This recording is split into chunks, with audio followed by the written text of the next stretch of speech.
Look around you, or simply close your eyes and bring someone to mind. A loved one, a colleague, a stranger you passed on the street. You see their face, their actions, you hear their words. But what is happening inside them? Do they feel the warmth of the sun on their skin the same way you do? Does the color blue evoke the same feeling for them? When they say they are happy, or sad, or afraid, what does that subjective experience truly feel like from their perspective? We live encased within our own consciousness, our own unique stream of thoughts, feelings, and sensations. How do we ever bridge that gap? How do we come to know, or at least infer, that others possess an inner world as rich and real as our own? Think about moments of deep connection, sharing laughter with a friend, feeling understood by a partner, comforting someone in distress. Is it simply recognizing an emotion, or is it something deeper, a shared feeling, a mirroring of their state within ourselves? And consider our profound drive to connect. Why do we form families, friendships, communities, nations? Why does loneliness feel so painful and belonging so vital to our well-being? What is this fundamental need to belong? Where does it come from? And how does it shape our lives and societies? The journey to understand others, to grasp their subjective reality, to feel empathy, and to navigate our innate need for connection is central to the human experience. It defines our relationships, our societies, and ultimately, our own sense of self in relation to the world. Today, we delve into the intricate ways we connect with others. How do humans infer the subjective experiences of others? And what are the neural and psychological underpinnings of empathy? Why is there such a fundamental need to belong to a group? Science offers compelling insights into how we understand others and why we crave connection. Inferring subjective experience, theory of mind TOM. What is TOM? Psychologists refer to our ability to attribute mental states, beliefs, desires, intentions, emotions to ourselves and to others as theory of mind. It's the understanding that others have minds with perspectives different from our own. This ability typically develops in early childhood. Neural correlates, brain regions like the medial prefrontal cortex, MPFC, temporoparietal junction, TPJ, and posterior cingulate cortex are consistently implicated in TOM tasks, suggesting a dedicated network for mentalizing or thinking about others' minds. TOM is an inference, not direct access. We interpret cues, facial expressions, tone of voice, behavior, context, to guess what others are thinking or feeling, but these interpretations can be inaccurate, influenced by our own biases and projections. The mechanisms of empathy. Cognitive versus affective empathy. Empathy is often divided into two components. Cognitive empathy is the ability to understand another's perspective related to TOM. Affective empathy, or emotional empathy, is the capacity to share or resonate with another's emotional state. Mirror neurons. Discovered initially in monkeys, mirror neurons are brain cells that fire both when an individual performs an action and when they observe the same action performed by another. While their exact role in humans is debated, they are hypothesized to play a crucial role in imitation, understanding intentions, and potentially effective empathy by simulating others' actions and associated feelings within our own brain. Shared neural circuits. Brain imaging shows that observing or imagining someone else in pain often activates similar brain regions, e.g., anterior cingulate cortex, insula, as experiencing pain oneself.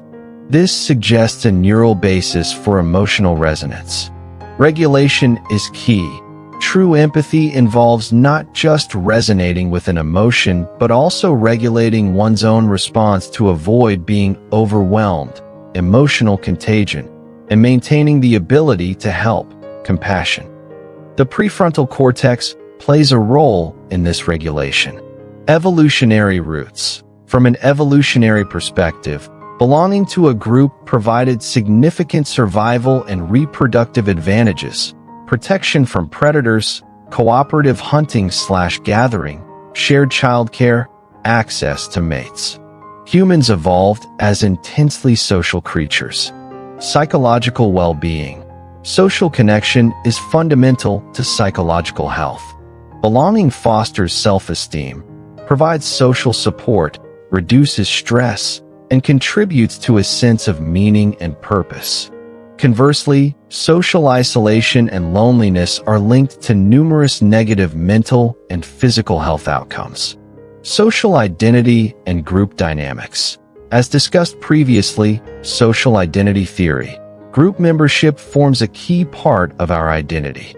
This leads to in-group favoritism, preferring our own group, and potentially out-group derogation, negative views of other groups, powerful forces shaping social behavior.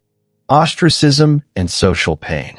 Exclusion or ostracism activates similar brain regions associated with physical pain, e.g., dorsal anterior cingulate cortex, highlighting how deeply wired our need for social acceptance is. Rejection literally hurts. Science reveals that our ability to understand others relies on complex inferential processes, TOM, and neural mechanisms enabling emotional resonance, empathy, while our profound need to belong is deeply rooted in our evolutionary history and crucial for our psychological survival. Buddhist teachings offer profound perspectives on understanding others, cultivating empathy, and the nature of connection. Interdependence, pratityasamutpada, and subjectivity. The principle of dependent origination, which highlights the interconnectedness of all phenomena, directly challenges the notion of truly separate, independent selves. While each being has its unique stream of consciousness and subjective experience, these experiences arise dependently on countless shared causes and conditions: biology, environment, culture, interaction. Recognizing this shared ground of dependent arising can foster a deeper appreciation for the validity of others' experiences, even when they differ vastly from our own. It encourages moving beyond assumption towards genuine curiosity about the conditions shaping another's inner world. Compassion, karuna, beyond empathy. While empathy, sharing another's feeling, is valued, Buddhism places great emphasis on compassion, karuna, the active wish for others to be free from suffering. Compassion includes empathy, but goes beyond it. It's possible to feel compassion even without fully mirroring another's emotional state, especially when that state might be overwhelming or destructive, like rage. Compassion is seen as a boundless quality that can be cultivated through practice, directed towards all beings without distinction, arising from the wisdom that understands the universality of suffering and its causes. Loving-kindness, metta, and the wish for well-being. Closely related is metta, loving-kindness, the unconditional wish for the well-being and happiness of oneself and all others. Cultivating metta helps break down the barriers between self and other, fostering a sense of kinship and reducing ill will or judgment. Practicing metta can directly counteract the tendency towards in-group favoritism and out-group hostility by extending goodwill universally. The illusion of separation and belonging. The deep need to belong, from a Buddhist perspective, can be seen as stemming partly from the underlying and ultimately illusory feeling of separation inherent in clinging to a fixed self, Anatman. We seek external validation and group identity to shore up this fragile sense of self. While healthy connection is vital, excessive clinging to group identity can reinforce the illusion of separation and lead to conflict. True belonging, in a deeper sense, might arise from recognizing our fundamental interconnectedness with all beings, transcending specific group affiliations. Mindfulness of others' suffering. Mindfulness practice isn't just about observing one's own mind. It can extend to mindfully observing the suffering and happiness of others. This involves paying attention to their verbal and nonverbal cues with sensitivity and non-judgment, allowing for a more accurate perception of their state without immediate projection or reaction. This mindful presence can be the foundation for skillful empathy and compassionate action. Buddhism encourages us to look beyond superficial differences, recognize our shared vulnerability to suffering and our shared potential for happiness, and cultivate boundless compassion and loving-kindness as the basis for genuine connection. Let's cultivate understanding and connection through practice. Perspective taking. Bring someone to mind, perhaps someone you find challenging or simply different from you. For a few moments, genuinely try to imagine the world from their perspective. What might their day have been like? What hopes, fears, or concerns might they carry? What experiences might have shaped their views? Do this without judgment, simply as an exercise in cognitive empathy. Metta, loving kindness. Practice, sit comfortably. Bring yourself to mind and silently repeat phrases like, "May I be filled with loving kindness. May I be well. May I be peaceful and at ease. May I be happy." Then, bring to mind a loved one, repeating, "May you be filled with loving kindness."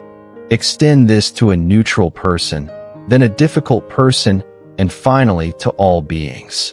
Feel the intention of goodwill expanding outwards. Mindful listening. The next time you are in conversation, practice listening with full attention.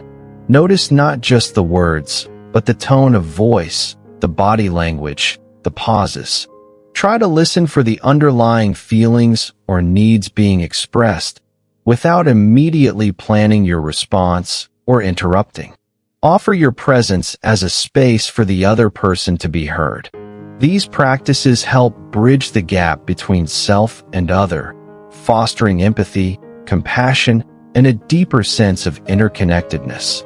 While we may never fully inhabit another's subjective world, our capacity for theory of mind allows us to infer, and our potential for empathy allows us to resonate.